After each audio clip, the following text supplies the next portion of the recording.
विश्वविद्यालय में आज अपने फीस हाइक के खिलाफ ये आंदोलन चला रहे हैं।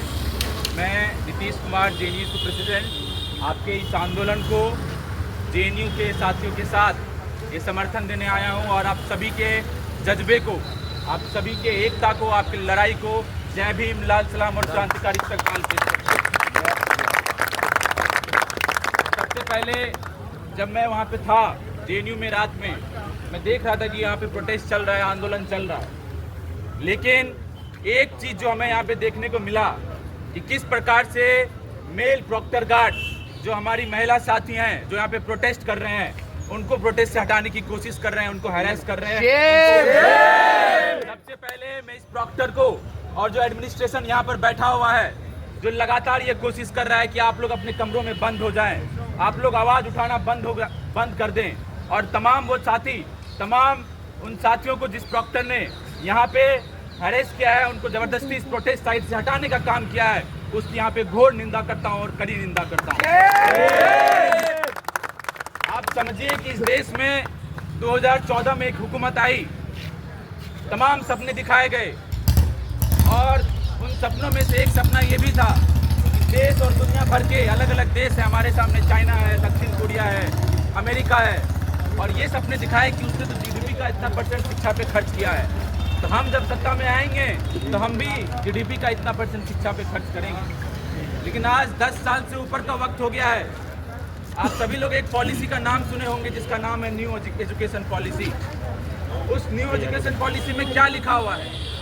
आज जो आपका विश्वविद्यालय झेल रहा है वो कोई इकलौता विश्वविद्यालय नहीं है। 2019 में न्यू एजुकेशन पॉलिसी 2020 में आई थी और 2019 में पहली बार वो एक एक्सपेरिमेंट करना चाहे। एक्सपेरिमेंट उन्होंने जेएनयू पे किया कि हम फी हाइक करेंगे, और जेएनयू के स्टूडेंट्स खड़े हुए और जेएनयू स्टूडेंट्स यूनियन उन तमाम स्टूडेंट के साथ उस मोर्चे को लड़ाई में आगे खड़ा रहा और 3 से 4 महीने तक वो आंदोलन चला और उसके बाद उस फी हाइक के प्रपोजल को वापस करना पड़ा। उस लड़ाई को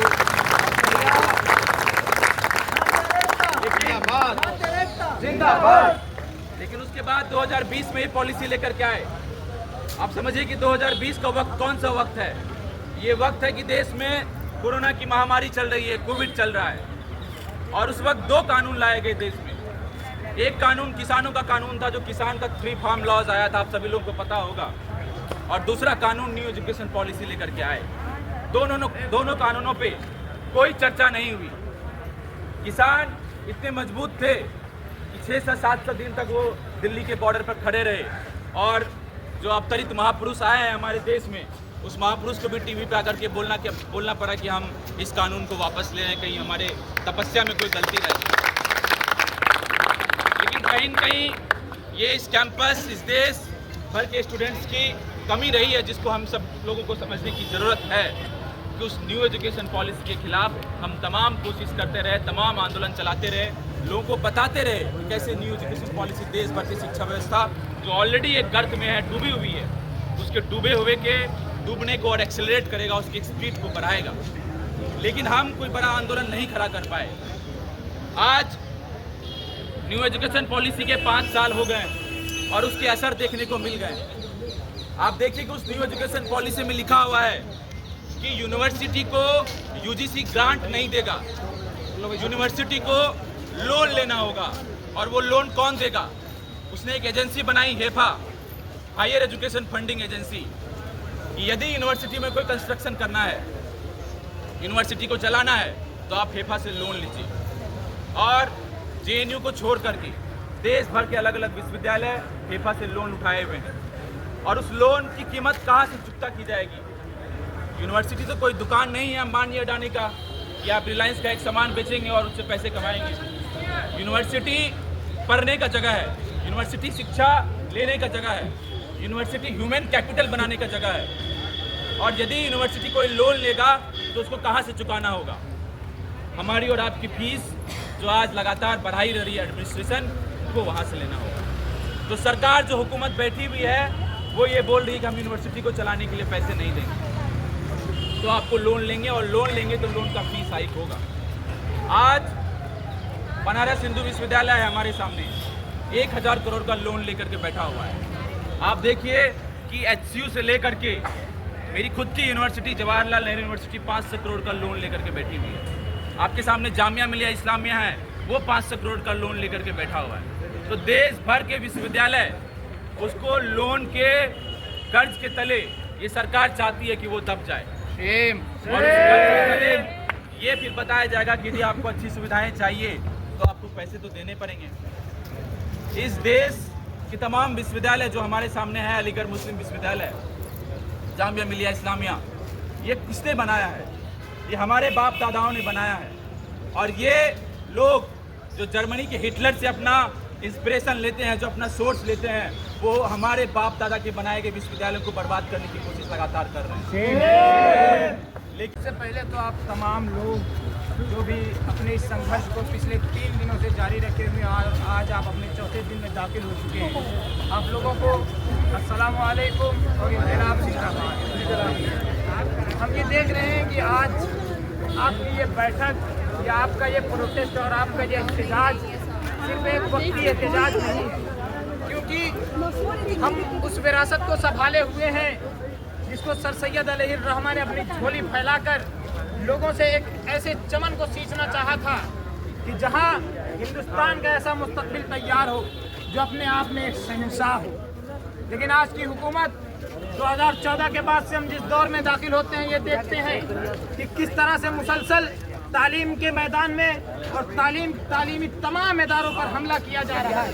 और ख़ास तौर से मैं एक ऐसी कम्युनिटी से आता हूँ कि जहाँ मेरी शनाख्त पर हमला किया जाता है। अगर मैं रास्ते में सफ़र कर रहा हूँ, मेरा लिबास कुर्ता पायजामा है, मेरे चेहरे पर दाढ़ी है, तो यहाँ के लोगों को अगर मेरी जेब में कलम खुदी हुई है तो बारूद नजर आती है। तो आप तमाम लोग उस परिस्थिति में, उस हालत में यहाँ पर डटे हुए हैं जहाँ पे पूरा सिस्टम आज आपके खिलाफ है। लेकिन आपकी हिम्मत को एक बार नहीं 100 बार सलाम है। आपने बताया वो सारे विश्वविद्यालय, वो सारे जामियात, चाहे वो अलीगढ़ मुस्लिम यूनिवर्सिटी हो, जामिया मिलिया इस्लामिया हो, उसकी अगली कड़ी जवाहरलाल नेहरू विश्वविद्यालय हो, जब भी इस हुकूमत ने अपने नाकाम मंसूबे लाकर तालीम के मैदान से आपको पीछे ढकेलने की कोशिश की हो, प्राइवेटाइजेशन करके इन कैपिटलिस्ट लोगों को सौंपने की कोशिश की हो, हम वहाँ पर डटे रहे और हमने देखा कि हर महाज पर हमारी जीत साबित हुई। आज आपका जो ये इजाफी फीस का मामला है, फीस वृद्धि का मामला है, जो हाइक का मूवमेंट यहाँ पे चल रहा है, 2019 में इधर सुन लिए भाई, नापाक साजिश जवाहरलाल नेहरू विश्वविद्यालय में हुई थी, जहां पर पूरा कैंपस उतरकर सड़क पर आ गया था और उसने ये बता दिया था कि अगर आप 1 रुपया भी फीस बढ़ाएंगे तो आपका ये सिस्टम चलने वाला नहीं है। लेकिन पूरा सिस्टम, पूरी हुकूमत उस चीज के आगे झुकी और जो पुरानी फीस थी 268 रुपये में लोग पढ़ रहे थे, आज भी उसी फीस में पढ़ रहे। लेकिन उसके साथ साथ मुझे एक मायूसी भी हो रही है कि यहाँ पर सिर्फ और सिर्फ कुछ चंद और चुनिंदा लोग बैठे हुए हैं। उन्हें समझना चाहिए कि अगर इस गेट पर बैठे हुए कुछ 10, 20, 50 लोग अपने ऊपर फाइन ले रहे हैं, प्रोक्टोरियल इंक्वायरी ले रहे हैं और आज फीस रुक जा रही है, तो सिर्फ उनकी फीस नहीं रुक जाएगी, पूरे कैंपस की फीस रुकेगी। तो ये मोमेंट, आप सारे लोगों का मोमेंट इसमें आइए, शामिल होइए इस मोमेंट में, इस मोमेंट को आप आगे बढ़ाइए, क्योंकि यहाँ पर बहुत सारे ऐसे बच्चे आते हैं। हमारे पास पूरे हिंदुस्तान में 2 जामियात थी, एक आपका अलीगढ़ मुस्लिम यूनिवर्सिटी, दूसरा जामिया मिलिया इस्लामिया। लेकिन हम देख रहे हैं कि किस तरह से अपने कौम के गद्दार अपने रूप में छुपे हुए जाकर उनकी गोद में बैठकर पूरी यूनिवर्सिटी को बेचने का काम करते हैं। यहाँ पर मोहतरमा शेखुल जामिया नईमा गुलरेज हो या जामिया मिलिया इस्लामिया का वाइस चांसलर मजहर आसिफ हो, दोनों एक सिक्के के 2 पहलू हैं। और ये वो शाखा सेल से आने वाले लोग हैं कि जिन्हें अपनी खुददारी और अपनी सारी चीजों को मारकर कौम का सौदा करने के लिए आज इस गद्दी पर बैठे हैं। लेकिन नीतीश अभी बात कर रहे थे कि कैंपस और विश्वविद्यालय ऐसे लोगों का इदारा है कि जहां पर ऐसे लोग आते हैं जिनके पास अमेठी में जाने के लिए पैसा नहीं होता है, जिनके पास अशोका यूनिवर्सिटी में जाने के लिए पैसा नहीं होता है, लेकिन जब वो ख्वाब देखते हैं तो वो AMU, JMI और JNU का ख्वाब देखते हैं। लेकिन हुकूमत के मंसूबे हैं कि ये सारे दरवाजे उन तमाम लोगों के लिए बंद कर दिए जाएं जो कल इनकी आंख में आंख डालकर बात करने वाले बनेंगे। इसलिए हमारी और आपकी ये जिम्मेदारी बनती है कि आज अगर हमने अपने कदम को पीछे हटा लिया और हमारे कदम मुतसलसल हो गए तो आने वाली नस्लें हमें माफ नहीं करेंगी। उनका ये सवाल होगा कि अगर ये कैंपस आपको इस हिसाब से बचा कर मिला था, अगर आप यहाँ पर सारी सुविधाओं के साथ पढ़ाई कर रहे थे, अगर आपके लिए एक कैंपस पूरी तरह से महफूज था, ये लाइब्रेरी अगर आपको 24 घंटे खोल कर दी गई थी, यहाँ की मेजबिल और सारी चीजें आज सारे लोगों के लिए मैसर थी, तो आपने उसे बचाकर अगली नस्लों और अगली विरासत में क्यों नहीं पहुंचाया? सवाल कीजिए आप अपने आप से और सोचिए। और बार बार मैं यही कहता हूँ कि इस मोमेंट को मजबूत कीजिए। ये मोमेंट सिर्फ और सिर्फ अलीगढ़ मुस्लिम यूनिवर्सिटी का मोमेंट नहीं है, ये हर उस माँ के बच्चे का ख्वाब है जो चाहे गांव में बैठी हुई आंगनबाड़ी में काम कर रही हो या किसी किसान जो खेत में अपना पसीना बहा रहा हो, उसका बेटा इन जैसे विश्वविद्यालय का ख्वाब दिखता है। इसके साथ आप तमाम लोग इस लड़ाई को और मजबूत कीजिए। इसके अलावा मैं जवाहरलाल नेहरू विश्वविद्यालय से आने वाला छात्र हूँ। आपकी लड़ाई यहाँ से लेकर दिल्ली तक जिस मजबूती से भी लड़ी जाएगी, हम उसमें आपके शाना बशाना खड़े रहेंगे। और यहाँ से लेकर मिनिस्ट्री ऑफ एजुकेशन, यूजीसी या जो भी गाइडलाइंस इनके इलाकाओं ने इनको सौंप दी है कि जाइए और इन गरीबों को इस विश्वविद्यालय से निकाल दीजिए। ये आपकी फीस बढ़ोतरी नहीं हो रही है, ये आपकी तालीम को रोक दिया जा रहा है। इस चीज़ को आप समझिए। तो इस तहरीक को, इस एहतजाज को एक मुनज़्ज़म शक्ल के जरिए और एक बेहतरीन उसूल और ज़ाब्ते के साथ एक बड़ा ढांचा दीजिए। और यहाँ से लेकर जहाँ तक भी सड़क से लेकर संसद तक हमारी लड़ाई जारी रहेगी और हम इस लड़ाई में चलते रहेंगे। शुक्रिया। इनकलाब जिंदाबाद।